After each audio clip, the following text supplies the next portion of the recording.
नमस्कार शेतकरी बांधवांनो, पीक विमा संदर्भात या जिल्ह्यातील शेतकऱ्यांसाठी आनंदाची बातमी आहे। तर आता 5,32,000 शेतकऱ्यांना जो काही पीक विमा इथं मिळणार आहे तर त्यामध्ये 260 कोटी फक्त या जिल्ह्यात मिळणार आहेत। तर त्यामध्ये कोणता जिल्हा यामध्ये पात्र ठरलेले आहेत तर या संदर्भात आजच्या व्हिडिओमध्ये माहिती पाहणार आहे। तर व्हिडिओला स्किप न करता शेवटपर्यंत बघा। तर आता भरपूर शेतकऱ्यांचे कमेंट्स आले होते की आम्हाला पीक विम्याची रक्कम अधिक मिळालेली नाही।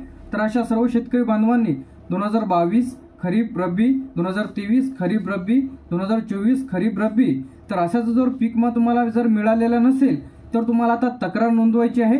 72 तासाच्या नंतर तुमच्या खात्यामध्ये पीक विम्याची रक्कम इथं जमा होईल।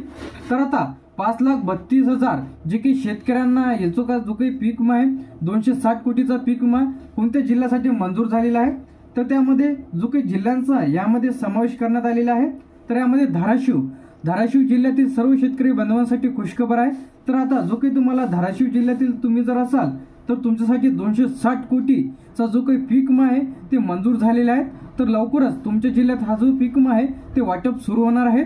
त्याचप्रमाणे ज्या शेतकऱ्यांनी तर तक्रार नोंदवलेल्या होत्या तर भरपूर शेतकऱ्यांच्या तक्रारी रिजेक्ट झालेल्या आहेत। तर ते कशामुळे झालेले आहेत तर त्यांनी 72 तासाच्या नंतर तक्रारी केलेल्या आहेत। तर बरेच जणांनी चुकीच्या माध्यमातून तक्रारी केलेल्या आहेत, चुकीच्या पद्धतीने तक्रारी केलेल्या असल्यामुळे अशा शेतकरी बांधवांच्या तक्रारी तर रिजेक्ट करण्यात आलेल्या आहेत। तर आता 5,32,000चे जे काही 5,32,000 शेतकऱ्यांच्या तक्रारी तर मंजूर करण्यात आलेल्या आहेत। तर अशा शेतकऱ्यांसाठी जो काही पीक विमा 260 कोटीचा पीक विमा इथं मंजूर झालेला आहे जे की धाराशिव जिल्ह्यासाठी आहे। जसे की दुसऱ्या जिल्ह्यांची यादी येईल की दुसऱ्या जिल्ह्यांचा जो काही GR येईल तर GR ची लिंक सुद्धा आपल्या व्हिडिओच्या डिस्क्रिप्शन मध्ये मिळून जाईल। तर या संदर्भात तुम्ही कोणत्या जिल्ह्यांमधून बिलॉंग करता, तुम्हाला पीक विम्याची रक्कम जर मिळालेली नसेल तर तुम्हाला काय करायला पाहिजे, त्याचप्रमाणे जे की धाराशिवसाठी 260 कोटीचा तुमच्या जिल्ह्यासाठी किती निधी उपलब्ध झालेला आहे, त्याचप्रमाणे तुम्हाला भरपाईची रक्कम व तुमची तक्रार रिजेक्ट जर झालेली नाही तर या संदर्भात जर तुम्हाला काही अडचणी जात असतील, पीक विमा तुमचा अप्रूव्ह झाला की रिजेक्ट झाला चेक करून घ्या लवकरात लवकर। सर्व व्हिडिओज तुम्हाला आपल्या फ्युचर इन्फॉर्मेशन टेक यूट्यूब चॅनलला व्हिडिओ अपलोड केलेले आहे।